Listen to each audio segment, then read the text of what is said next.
समस्त जय श्रीकृष्ण। आज ऑल ओडिशा गोपाल यादव महासंघ जिलार विभिन्न ब्लॉक रु आसी आमर ब्लॉक सभापति मानक नहीं गोटे कार्यक्रम बैठक हो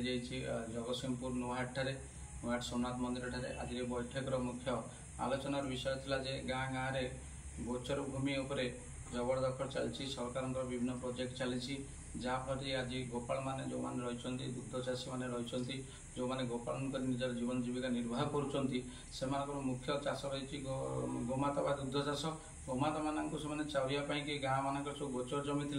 गोचर जमी मान जमी माफिया आरंभ कर बेदखल चली बेधड़ भाव सरकार भी विभिन्न सरकारी प्रोजेक्ट जो गोचर जमी मानक कर दिनक दिन गोचर जमी एत परिमाण कमी चलती जोटी गाई की आज दुग्ध चाषी मैंने दाना किणी गाई की रखी दुग्ध चाष करने को कष्ट हो जहाँफल गाई मैंने चरी बुलिकी जो गोचर जमी थाए चरी बुलिकी से निजर पेट पूरे से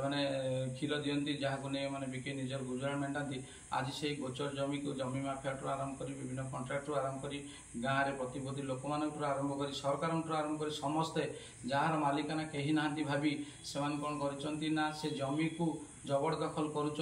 विभिन्न जगह किए कौटी पोखरी खोलीदे सरकार कौटी आणिकी विभिन्न प्रकार सेंटर खोलीदे जहाँफल कि दिन दिन गोचर जमी कमी जाऊँगी। आज ऑल ओडिशा गोपाल यादव महासंघ दाबी रखुची ओडिशा सरकार को जगतसिंहपुर जिला कलेक्टर को स्थानीय विधान को जो सोशल मीडिया जनवाक चाहूँगी जमी गोचर जमी सुरक्षा करूँ। आज यू आमर विभिन्न प्रकार जो रही संगठन जरिया विभिन्न कार्यक्रम रही जे गोचर जमी केमती सुरक्षा करहब आम दाबीपत्र स्थानीय आम स्थानीय रही जी कलेक्टर दबू स्थानीय विधायक को दबू जगतसिंहपुर जिलार प्रत्येक